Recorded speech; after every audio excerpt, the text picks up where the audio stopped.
attention, 70% du jeu de Pelé n'a pas pu être filmé. Mais par chance, les 30% restants ne sont pas trop mauvais. Ce joyau, filmé à Hambourg en 1962, a été l'un des 1987 buts que le roi a marqués lors de son passage à Santos.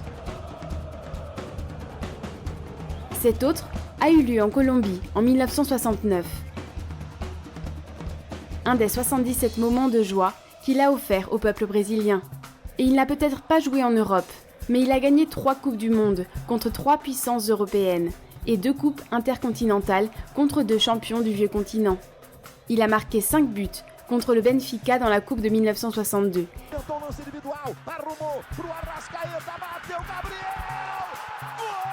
Et 4 contre Milan lors de celle de 1963. Une folie totale.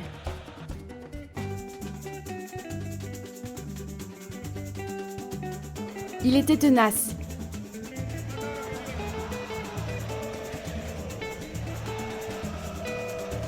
Et il faisait ce qu'il voulait avec le ballon.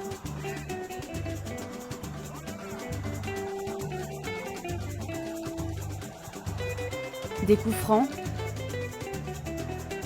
en couleur et en noir et blanc.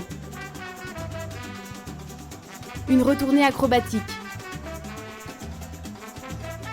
Avec la tête, du gauche et du droit. Incroyable. Nous n'avons jamais vu des images d'une si basse résolution et d'une telle qualité. Ce furent 21 ans d'une carrière extraordinaire, où Pelé a révolutionné le monde du football et a changé pour toujours la notion de ce sport. Et il a commencé à 16 ans à peine, et il était encore mineur quand il a offert au Brésil sa première Coupe du Monde. Il l'avait promis à son père, et il allait tenir sa promesse. Porque eu tinha mais ou menos 9 anos e nós estávamos em Bauru, na festa lá, porque o Brasil vinha ganhando todos os jogos, fazendo a mesa, já tinham até uns violões, um pandeiro, então ia ter a batucada depois do jogo. Aí eu vi um silêncio e tal, né? Um silêncio eu vi, meu pai, os outros jogadores, todos sentados lá, todo mundo triste.